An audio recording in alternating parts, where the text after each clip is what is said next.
तो अब आपके सामने इनडेफिनिट प्रोनाउन अगला काइंड आ रहा है। इनडेफिनिट प्रोनाउन अनिश्चित वाचक, क्या बोलते हैं? अनिश्चित वाचक। इसका नाम हुआ अनिश्चित वाचक।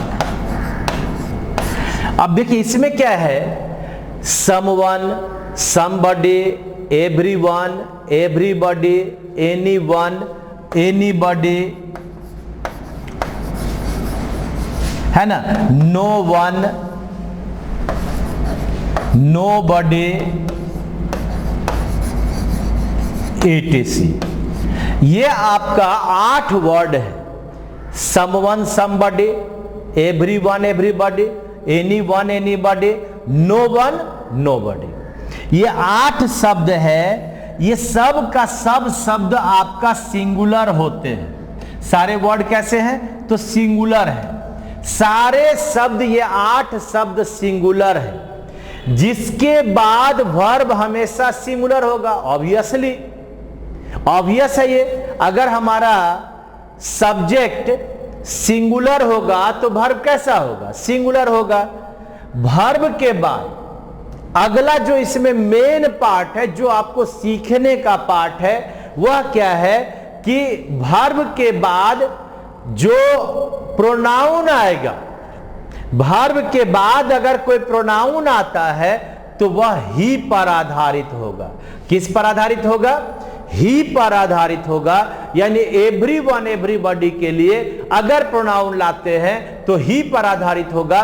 सब्जेक्ट के तौर पर ही होगा, ऑब्जेक्ट के तौर पर हिम होगा, पजेसिव के तौर पर आपका हिमसेल्फ होगा, और रिफ्लेक्सिव के तौर पर आपका पजेसिव में हिज और रिफ्लेक्सिव में हिमसेल्फ होगा। अब इसको एक चार्ट के माध्यम से हम लोग जरा प्रयास करते हैं सीखने का। ध्यान से देखिएगा। अब यहां पर आपके सामने एक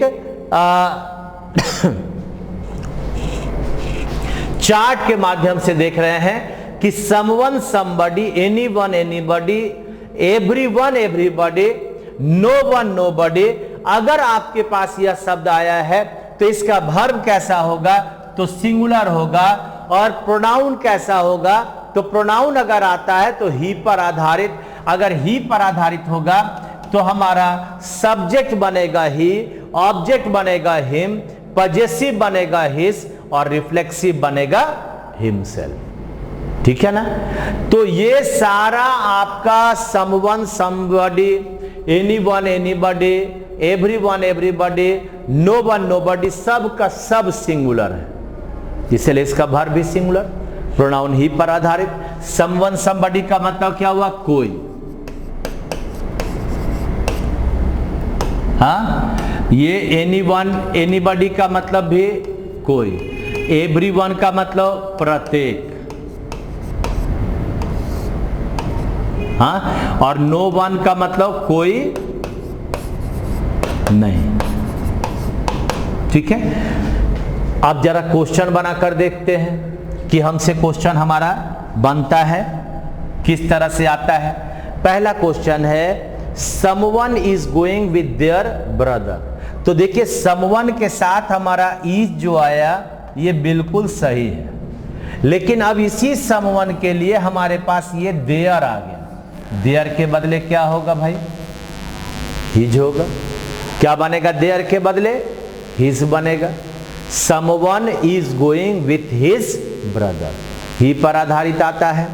आगे अगर मैं कहता हूं नेक्स्ट क्वेश्चन में, ध्यान से देखिएगा, somebody have decided to do this with the help of one's father। दो तरह हुआ। somebody के बाद ये have आया, have के बदले has होगा, somebody has। और ये somebody के लिए ही यहां पर आपका once आ गया, यहां पर बनेगा his। somebody has decided to do this with the help of his father। Next है, आप अगर देखेंगे तो everybody can enjoy themselves in the himself party. गलत है। देखिए सबसे पहले इंजॉय के बाद यहां पर आपके पास क्या बन गया, यहां पर आपके पास बन गया, ये बन गया हिमसेल्फ, और यहां आपका क्या बना, तो हिज पार्टी। क्या बना, हिज पार्टी। क्या बना जी, हिज पार्टी। अब आगे आपके सामने एक और आपका आ रहा है जो आपको दिखाता है कि nobody were present but they were saying to do this। देखिए दो तरह का बात है, nobody के लिए were ना होकर was आएगा और यहां they के बदले ही आएगा, और जब ही आएगा तो यह was आ जाएगा। यानी बना nobody was present but he was saying to do this। nobody was present but he was saying to do this। ठीक है। लास्ट क्वेश्चन है, लास्ट क्वेश्चन आप देखेंगे, anybody can help you if he helps himself। देखिए anybody के लिए यहां पर आपके पास क्या आ गया, तो anybody के लिए ही आ गया और ही के लिए himself आ गया, बिल्कुल सही हो।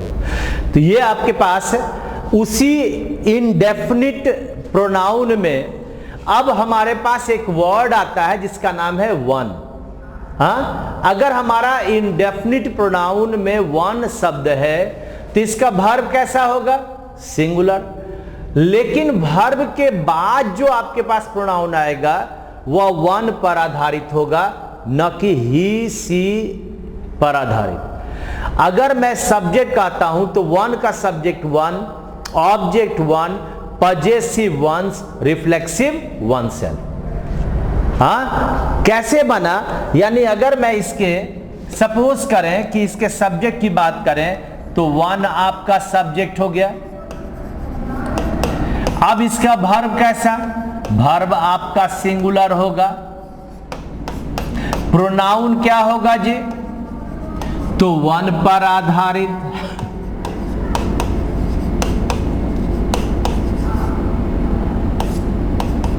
हाँ, यानी वन आपका सब्जेक्ट भी हो गया और ऑब्जेक्ट भी हो गया। आपका वंस क्या हो गया, पजेसिव हो गया, और आपका वन सेल्फ क्या बन गया, तो रिफ्लेक्सिव बन गया। ध्यान देना है, यानी हमारा सब्जेक्ट जब वन है तो वन का वर्ब सिंगुलर, वन का प्रोनाउन वन पर आधारित, सब्जेक्ट और ऑब्जेक्ट वन ही होगा, पजेसिव वंस होगा और रिफ्लेक्सिव वन सेल्फ होगा। यह ध्यान देना है। अब आगे आप देखेंगे, इसके कुछ एक उदाहरण मैं बताने वाला हूं। आपके पास क्वेश्चन है, one should do his duty. आपको लगता है कि इस वन के लिए हमारा हिज आएगा, गलत हो गया, यहां पर बनेगा वंस ड्यूटी। वन का मतलब कोई, इनडेफिनिट प्रोनाउन का भाग है, इसका मतलब हुआ कोई। वन मस्ट ओबे देयर पेरेंट्स। अब यहां पर वन के लिए अब ये देयर आ गया, ये गलत है, यहां पर बनेगा one's. One must obey one's parents. हर किसी को अपने मां बाप का आदर करना चाहिए। इसी तरह से अगर हम आगे बढ़ते हैं तो one are ready to do her work. देखें यहां पर आपके सामने आर गलत है, इज होगा, और हर गलत है, वंस। ठीक है, तो इस तरह से हमारा जो आपका पार्ट है ये सारा, जिसमें वन पर आधारित हमने इंडेफिनिट प्रोनाउन के बारे में पढ़ा। Someone somebody, everyone everybody, anyone anybody, no one nobody, singular verb singular, pronoun he पर आधारित। सेकंड नंबर था वन। वन का जब लगेगा तो वन पर आधारित वर्ब सिंगुलर और इसका प्रोनाउन वन पर आधारित। और एक छोटा सा भाग देखिए कि आपका वन में वन का पजेसिव एपिस्ट्रॉफ एस लगकर बनता है। वंस ब्रदर, किसी का भाई। लेकिन प्रीपोजिशन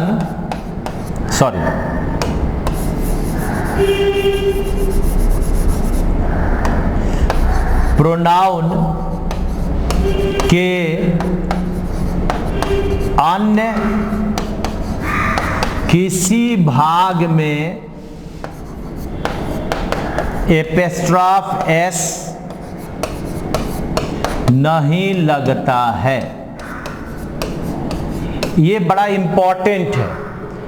कभी भी किसी प्रोनाउन के अन्य भाग में आपका एपिस्ट्रॉफ नहीं लगेगा। मैं अगर कहता हूं मेरा भाई, तो क्या बनेगा? बनेगा माई ब्रदर। आपको लगता है कि कभी ऐसे माई में एपिस्ट्रॉफ एस होगा? नहीं बन सकता है। उसी तरह से अगर मैं कहता हूं तुम्हारा भाई, क्या बनेगा? योर ब्रदर बनेगा। कभी भी आपको लगता है कि योर में ये योर्स ऐसा बनेगा? कभी नहीं बनेगा। कभी भी किसी अन्य प्रोनाउन में एपिस्ट्रॉफ एस का प्रयोग हो ही नहीं सकता है। एकमात्र प्रोनाउन वन है जिसमें एपिस्ट्रॉफ एस लगाकर उसका पॉजेसिव बनाएंगे। ये माइंड में रखना, याद रखना हर हाल में।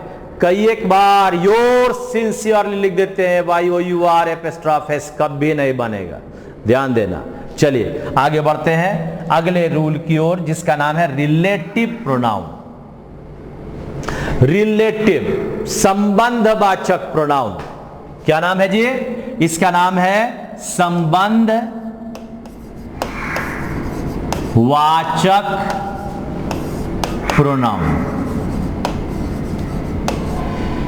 यह संबंध दिखाता है, तो इसमें भी एक सब्जेक्टिव आएगा, एक ऑब्जेक्टिव आएगा और एक पॉजेसिव आएगा। सब्जेक्टिव हमेशा वर्ब को लेता है, या अपने बाद ऑब्जेक्टिव अगर आ गया तो एक सब्जेक्ट और वर्ब यानी सेंटेंस को लेगा, और पॉजेसिव के बाद एक नाउन का प्रयोग अवश्य होगा। कौन कौन सा है? तो मनुष्य के लिए हु का ऑब्जेक्टिव हुम, हु का पॉजेसिव हुज। मनुष्य को छोड़कर विच और ऑफ विच। क्या भाई? ऑफ विच क्या लगा मनुष्य के लिए? Of which. जिसका, जिसकी, जिसके। अगर मैं हुज कहता हूं, इसका मतलब हुआ जिसका, जिसकी, जिसके। ऑफ विच बोला, जिसका, जिसकी, जिसके। ऑफ विच कहां लगेगा? तो जब हम मनुष्य को छोड़कर अन्य की बात करेंगे, जहां सब्जेक्ट में विच, ऑब्जेक्ट में विच और यहां ऑफ विच। मनुष्य के लिए हु, हुम और हुज। अब हम अगर दोनों की बात करते हैं तो हमारा आता है डैट, डैट, लेकिन यहां कुछ भी नहीं। यानी डैट का सब्जेक्टिव होता है, डैट का ऑब्जेक्टिव होता है, लेकिन डैट का पॉजेसिव नहीं होता है।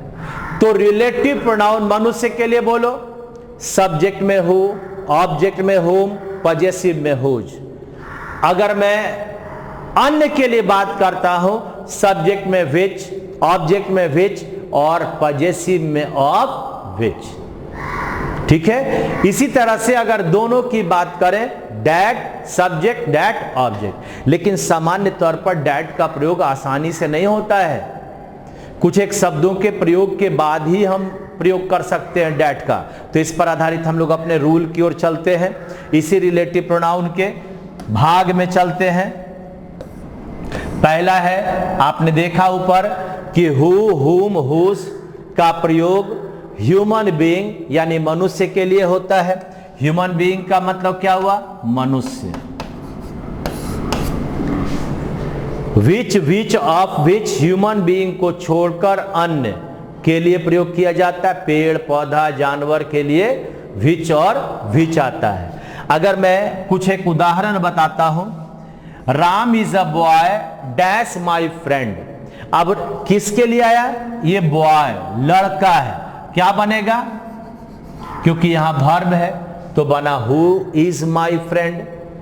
हु इज माई फ्रेंड बना।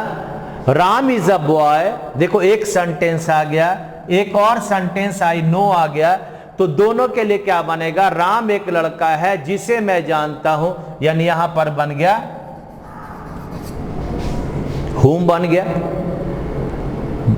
मनुष्य आ गया, हु सब्जेक्ट, हुम ऑब्जेक्ट। आगे आपके पास अगर मैं पजेसिव का भी कुछ उदाहरण देखना चाहूंगा तो यहां देखेंगे, कहता है you are the person dash I know very well is intelligent. अब देखें, यू का सब्जेक्ट वर्ब आर, आई का नो, यानी ये सब्जेक्ट ये वर्ब। अब एक और वर्ब आपका खाली है, यानी यू के साथ आर आ गया, आई के साथ नो आ गया, तो इज क्या हो गया? एक वर्ब हो गया। यानी अब हम वर्ब के लिए क्या लाओगे? हु लाओगे, यहां पर लाओगे। आगे हम लोग सीखेंगे कि किसी भी सेंटेंस में सब्जेक्ट और वर्ब की गिनती कर लेते हैं। अगर सब्जेक्ट और वर्ब बराबर है तो हुम लगेगा। अगर सब्जेक्ट की संख्या ज्यादा है, वर्ब की संख्या ज्यादा और सब्जेक्ट की संख्या कम है तो हु का प्रयोग होगा। चलिए आगे बढ़ते हैं। नेक्स्ट में हम लोग चलते हैं। Rani is a girl dash father has gone to Delhi. Rani एक लड़की है जिसके पिताजी दिल्ली गए हैं। अब जिसके के लिए हम लोग वर्ड क्या यूज करोगे बताओ? यहां पर यूज करोगे हुज। जिसके पिताजी,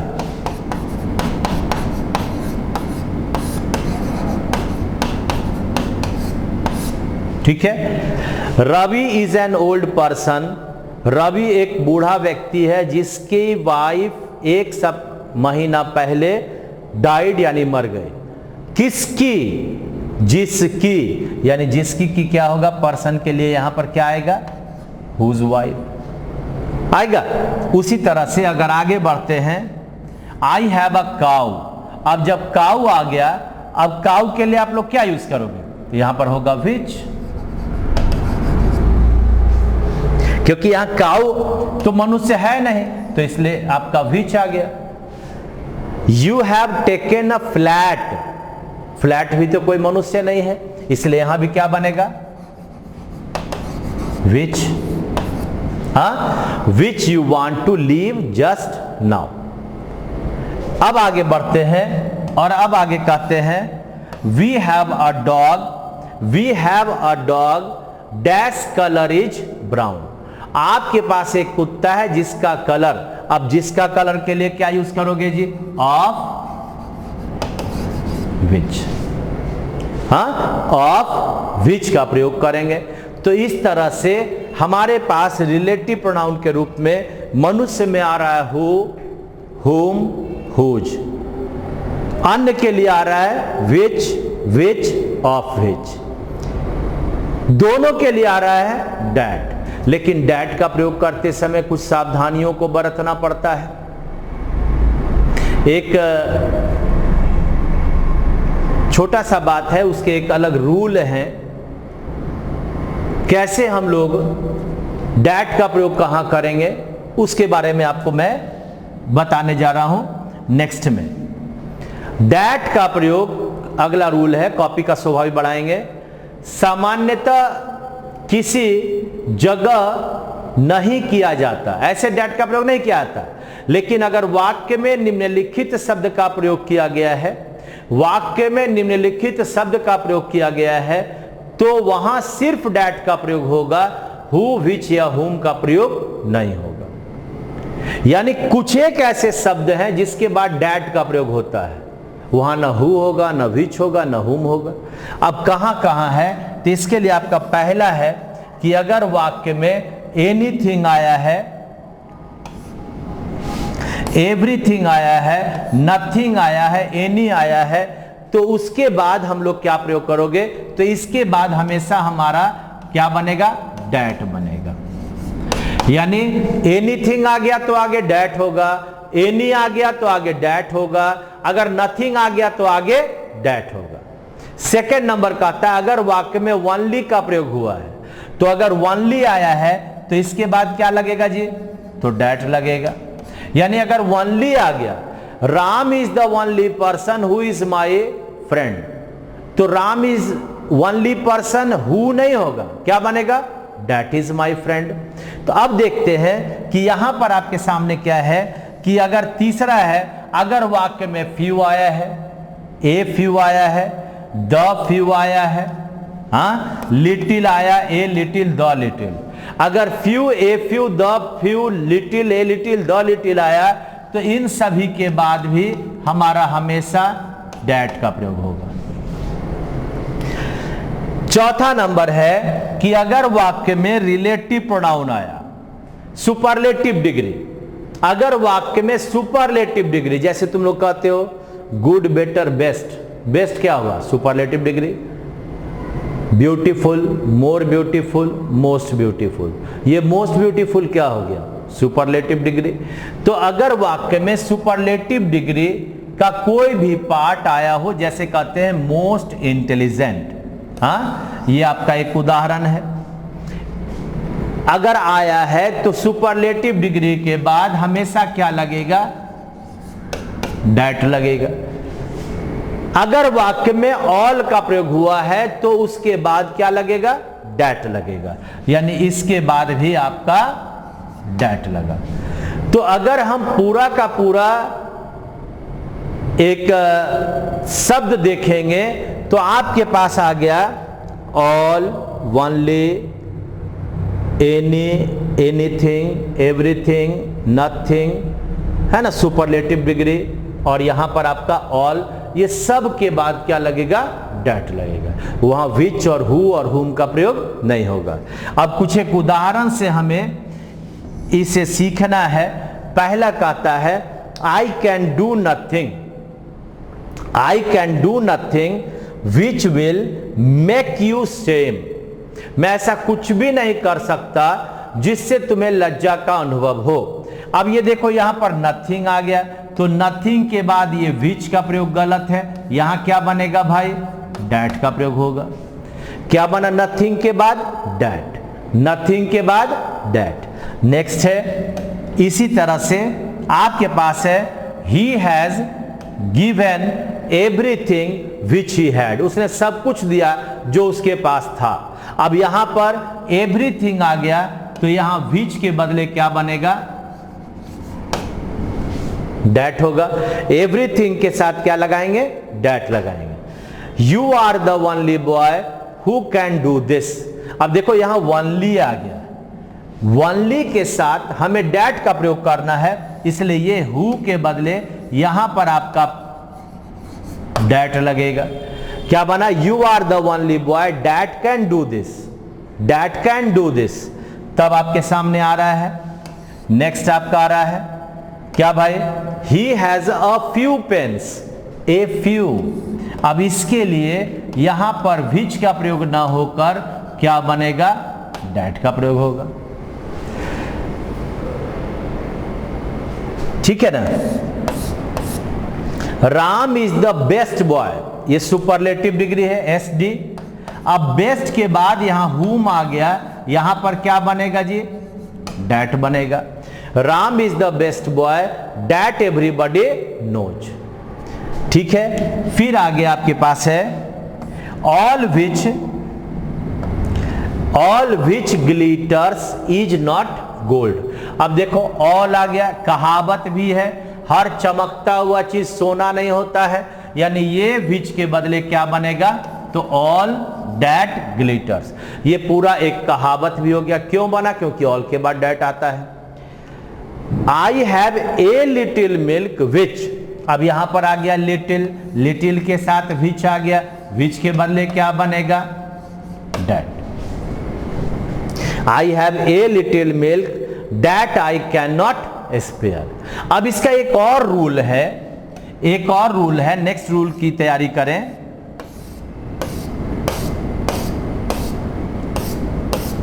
ये आपका आ गया, हाँ, अगर वाक्य में द सेम या सच आया है तो उसके बाद डैट या एज का प्रयोग होगा। यानी कहने का अर्थ है कि अगर द सेम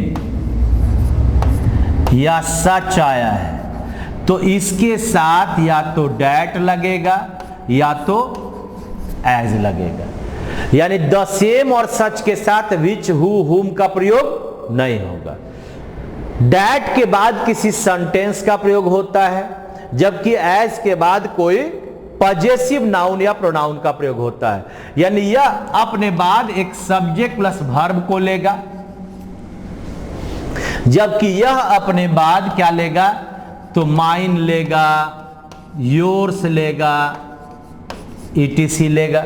यानी द सेम या सच के बाद डैट प्लस सब्जेक्ट वर्ब आएगा, लेकिन अगर कोई माइन, योर्स, आवर्स आ गया तो वहां पर डैट को भी हटाकर एज का प्रयोग करेंगे। गौर से देखिएगा सभी रूल पर। नेक्स्ट क्या है, द सेम के साथ डैट लग गया कब, जब सब्जेक्ट और वर्ब आ गया। द सेम या सच भी इसको कह सकते हैं, ये दोनों के बाद ये सब्जेक्ट वर्ब आ गया इसलिए डैट आ गया। द सेम या सच के साथ एज आ गया, पॉजेसिव नाउन या प्रोनाउन, जैसे राम्स है, हरीज है, ये माइन हो गया, ये योर्स हो गया, हीज आ गया। तो इसके बाद हम लोग क्या करेंगे, एज का प्रयोग करेंगे। अब आपके सामने कुछ एक उदाहरण आ रहा है, जरा ध्यान से उदाहरण को देखिएगा। आइए,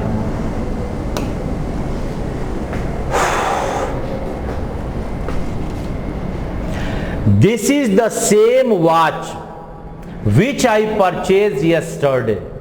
आई परचेज सब्जेक्ट वर्ब और द सेम आ गया, तो द सेम के लिए यहां विच न होकर क्या बनेगा, डैट बनेगा, होगा।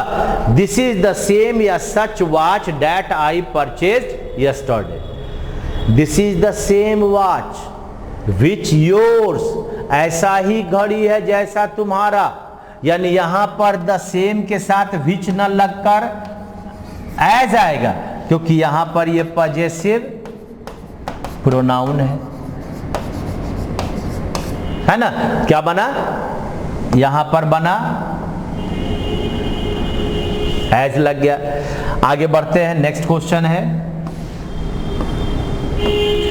He is the same boy who has done my work earlier. वही लड़का है जिसने मेरे होमवर्क को बनाया था। गौर करें, यहां पर द सेम बॉय के बाद द सेम आ गया, तो द सेम के बाद हु कैसे आएगा, यहां क्या होगा, डैट, क्योंकि आगे आपका वर्ब आ गया। ठीक है, तो इस तरह से हमारा ये पूरा का पूरा रिलेटिव प्रोनाउन का जो पार्ट था वह यहां पर वन, हु, हुम, विच, हुज, ऑफ विच और डैट का प्रयोग हुआ। अब है कि रिलेटिव प्रोनाउन के साथ हमें वर्ब कैसा यूज करना चाहिए, है ना। वर्ब जो रिलेटिव प्रोनाउन के साथ लगेगा, ये बड़ा महत्वपूर्ण पार्ट है। हाँ, तो यहां आपके पास कुछ एक रूल आएगा। रूल में आपके पास आप देखेंगे कि रिलेटिव प्रोनाउन हु, विच या डैट, अरे जो सब्जेक्ट रहेगा उसी के साथ ना, के बाद का वर्ब निर्भर करता है रिलेटिव प्रोनाउन के पहले वाले शब्द पर।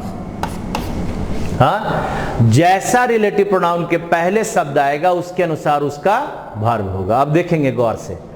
आप कहते हो it is I who dash going. अब यहां लगाना है इज एम आर।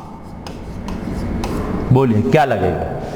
अब देखो यहां पर लगा हु के पहले आई, तो आई के अनुसार क्या हो गया? एम हो गया। It is I who am going हो गया। उसी तरह से अगर मैं कहता हूं he is the boy who dash done well, और यहां लगाना है हैज या है। अब आप देखेंगे अगर मैं यहां पर हु के पहले बॉय आया तो ये सिंगुलर हो गया। अब इस सिंगुलर के लिए हमें यहां पर वर्ब लगाना है, बनेगा हैज। बन गया, आसान है। उसी तरह से अगर मैं थर्ड क्वेश्चन कहता हूं, मैं लिखता हूं they are the boys who dash done well, और यहां भी आपका हैज या हैव लगाना है। अब देखना है